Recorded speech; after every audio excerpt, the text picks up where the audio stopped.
So for this class, we're going to focus on Pro Tools. Although it's not the only DAW, it is the most widely used in professional situations still today.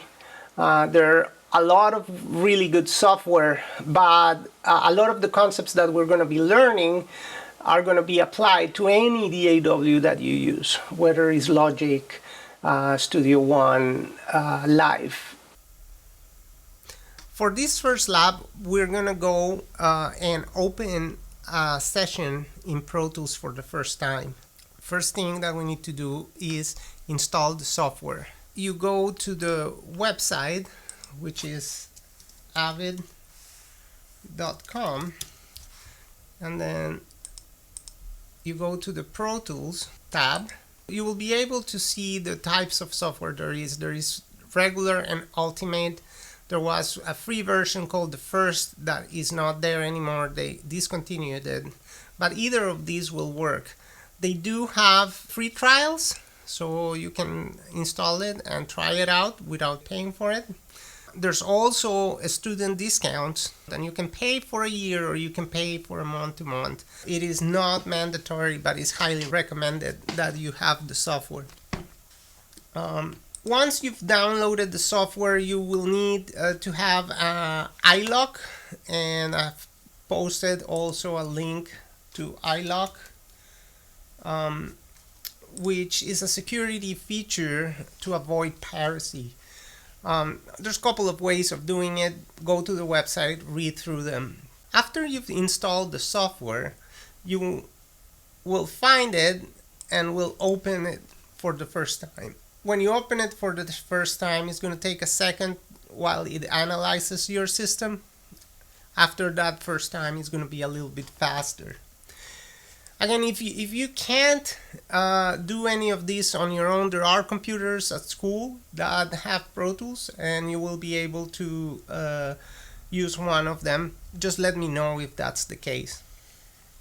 Once you've installed your software and you're able to open it, the menu will appear. There's several tabs: the Pro Tools tab, File, Edit, View, Track, Clip, Event, Audio Suite, Options, Setup, Window, Avid Link, and Help. The Help tab is useful if you want to learn more. There's the knowledge base from Avid that will allow you to search for a specific topic. To begin, we will go to the Setup tab and open the playback engine. The playback engine is actually the interface that you want to use with Pro Tools. There are several options, from the internal speaker and microphone to any of the other interface options that you have in your system. In my case, I'm going to use the Universal Audio Apollo, which is going through Thunderbolt. There's also the hardware buffer size. Depending on how fast your computer is, you can increase or decrease this. If you have a lot of processing, you can have a lower buffer size. If your computer is a little bit older and you're using an older version, I recommend that you increase that. As you increase that, there's going to be more time in that buffer. Therefore, there's going to be more delay from the time that you record to the time that you listen to it. That is called latency, and it's an important concept. We will go through that later. You can start with 256 samples. It's a good medium point. Other options here that we will go into more detail later, including the cache size.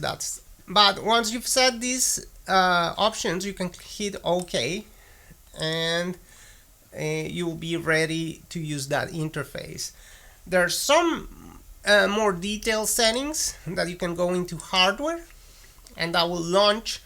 If you're using a Avid interface, all of the options will be here, but you can launch whichever app works with that interface. In this case is the console for Universal Audio. This will determine how your inputs and outputs are going to be set up for your interface.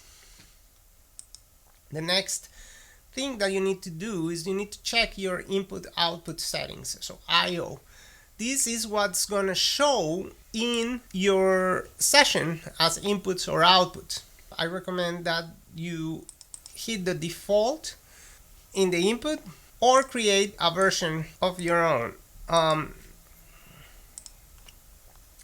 There is a tab here in the I/O setup called the buses. Basically, these maps and output from independent input. So once we've selected the playback engine and set up the I/O, we are going to create a new session. To do that, we're going to go to File, Create New. The window will appear. We're going to go to Name, and in Name, we're going to name the session with your first and last name _ lab 1. So Juno Black _ lab 1. Here is going to ask you what kind of session you want to create. There's local storage, which is what we want. We're going to store it in a hard drive in our computer. So we check local storage. Then we're going to set up the resolution for our files. This is important. For this first lab, we're going to do AFF. You have the options between WAV and AFF. There's not really much difference besides that WAV files are more standard in terms of what people use. But for this particular lab, we're going to do AFF. We're going to set up the sample rate. That is the resolution of the audio file. There's several options depending on your interface, from 44.1 to 192. Please set it up to 44.1. The bit depth is another part of the resolution of the audio file. There's three options: 16-bit, 24-bit, and 32-bit floating point. For this lab, we're going to set it up to 24-bit, and again, when we see sampling, we will explain that into more detail.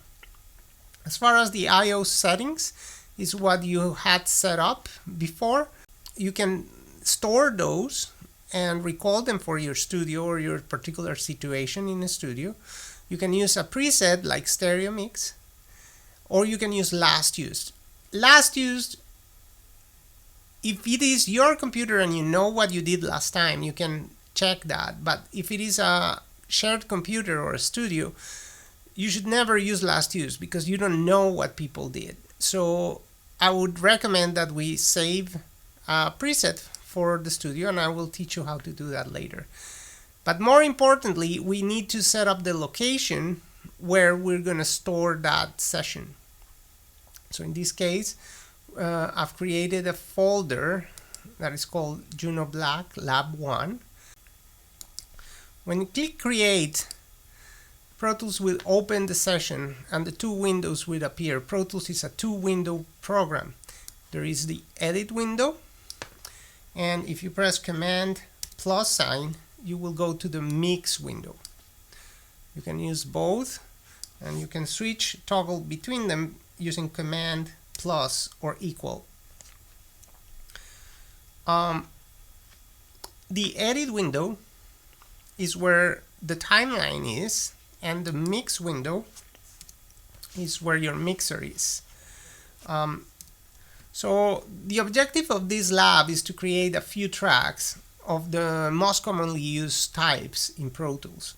To do that, we will go to the Track pull-down menu, and as you can see, there are shortcuts written next to the different functions. I would recommend that you learn those. To create a new track, you do Shift, Command, New, and this window will appear. It will ask you how many tracks you want to create, what format.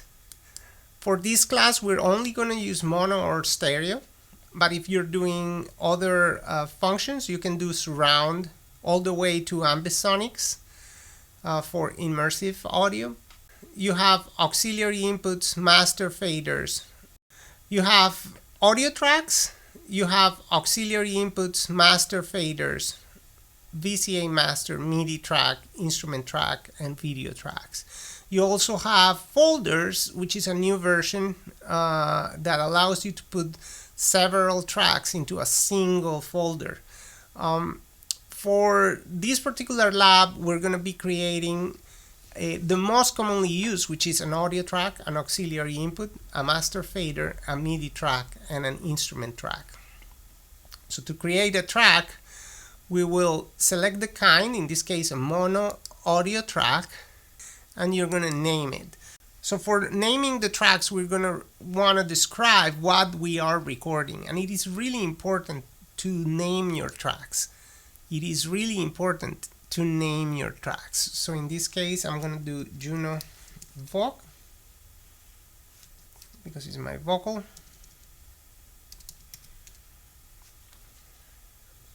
If you hit the plus sign here,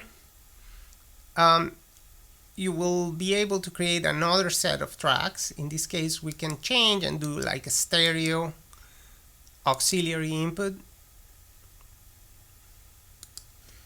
We can name that reverb, for instance. So that's what I'm intending to use, auxiliary inputs. I can do a stereo instrument track. That's where you do your plug-in instruments. I'm gonna do boom, name it, because that's what I intend to put in it. Next, we can create a MIDI track. That's only MIDI information. That's only notes, starts, note ends, a velocity that you can record by using a controller with any other external hardware that uses MIDI.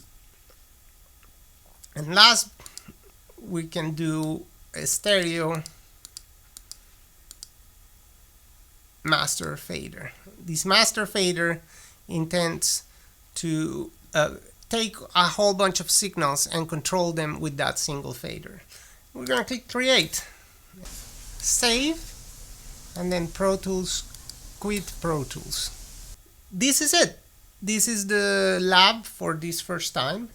Here's the folder that was created when I chose to create the session. In that folder, all of the elements that you need for the session to work are stored. So you can't just give me this session file. That's not what I want. I want the whole folder. So what we're gonna do is select that folder, and you can right click in the Mac and do compress. That's gonna create a zip file. That zip file is gonna have all of the information of that folder, and that's the file that you wanna submit on Blackboard.